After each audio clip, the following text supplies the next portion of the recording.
വീട് എത്ര BHK? 3 BHK. ആർക്കൊക്കെ 3? ഒന്ന് നിങ്ങൾക്ക് രണ്ടുപേർക്കും, ഒന്ന് അടിക്കുമ്പോ രണ്ടുപേരും 2 റൂമിൽ കിടക്കാൻ, ഒന്ന് പിള്ളേർക്ക്, അങ്ങനെയാണോ? എങ്ങനെയാ പ്ലാൻ? ഒന്ന് ഗസ്റ്റ് ബെഡ്റൂം. പ്ലാൻ വല്ലതും ഉണ്ടോ? അല്ല, എന്നടുത്ത് ചേച്ചി എപ്പോഴും പറയും ഇവിടെ ഒന്ന് താമസിക്കാനൊക്കെ. ഈ മനുഷ്യൻ ഇവിടെ നിൽക്കാറുണ്ടോ? ഞാനല്ലേ ചേച്ചിയുടെ കൂടെ കൂടുതൽ ഇപ്പൊ സമയം ഈ ഫ്ലാറ്റൊക്കെ ഒന്ന് ഓർഗനൈസ് ചെയ്യാൻ എന്നെ ഹെൽപ്പ് ചെയ്തത് എവളായിരുന്നു. എന്ത് ചെയ്യാതാ? എന്തുവാ പാലേജിന് ഒരാഴ്ച മുന്നേ മൊത്തം അതൊന്നും ഇവിടെ പറയായിരുന്നു. ലക്ഷ്മിയുടെ ഒരു അനിയത്തിയെ പോലെ ഒരു അടിമയായി അവളുണ്ടായിരുന്നു. ഞാൻ എന്നിട്ട് ആ സ്നേഹം ഉണ്ടോ ചോദിക്കേ? ഞാനത്ര സ്നേഹം കാണിക്കുന്നു, എന്തെങ്കിലും കാണിക്കും. ഇവര് തമ്മിൽ പ്രേമമാണെന്ന് എനിക്കൊരു സംശയമുണ്ട്. Hello, excuse me. എന്റെ പെണ്ണുമ്പിള്ളെ വളച്ചോണ്ട് പോലാൻ പോനാ പരിപാടിയൊക്കെ അതെന്റെ മിടുക്ക്.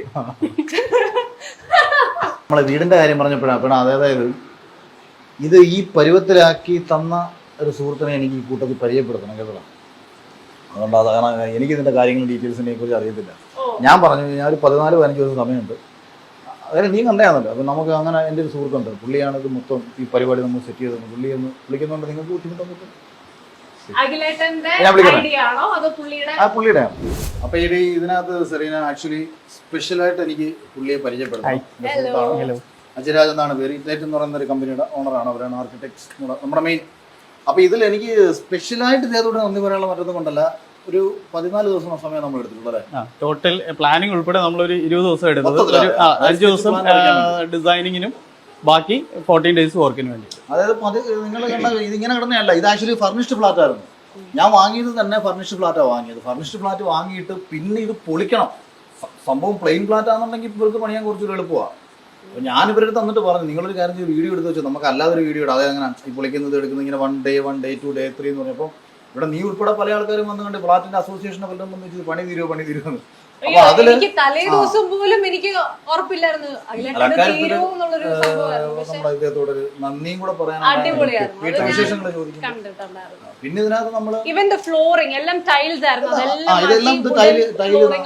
എനിക്കിതിനകത്ത് സംഭവിച്ചൊരു കൊച്ചു സാമ്പത്തിക നഷ്ടം എന്താണെന്ന് ചോദിച്ചാൽ, ഞാനൊരു ഫർണിഷ്ഡ് ഫ്ലാറ്റ് വാങ്ങിയിട്ട് അതുകൊണ്ടാണ് AC പഴയതിരിക്കുന്നത്. അത് പിന്നെ ഞാൻ ലാസ്റ്റ് പറഞ്ഞതാ, അതെങ്കിലും അവിടെ ഇരിക്കട്ടെ. കണ്ണ് കെട്ടാതെ സാധാരണ നമ്മളിങ്ങനെ ഓരോന്നിടത്ത് ഫ്രണ്ട് ഒരാൾ വന്ന് കയറുമ്പോൾ ഫസ്റ്റ് ഇല്ല കണ്ണടി എന്നൊക്കെ പറയുമല്ലോ, നേരെ തിരിച്ചു ഫസ്റ്റ് ഇല്ല പഴയ AC നോട്ടം പോകും. ഇത് അതെന്താ അഖിലേട്ടാ പഴയ AC വെച്ചേക്കുന്ന അവന്റെ മനസ്സിന്റെ കുശും അവിടെ തീരട്ടെ. അല്ല പറഞ്ഞത് അങ്ങനെ ആരെങ്കിലും കണ്ടാലും ഉണ്ടല്ലോ, നന്നാവുന്നത് മനുഷ്യർക്ക് ഇഷ്ടമല്ലല്ലോ. എനിക്കിഷ്ടമാ. ആണോ? ഇയാള് മാത്രം ഒരു വെറൈറ്റി സെറീന, സീക്രട്ട് സെറീന.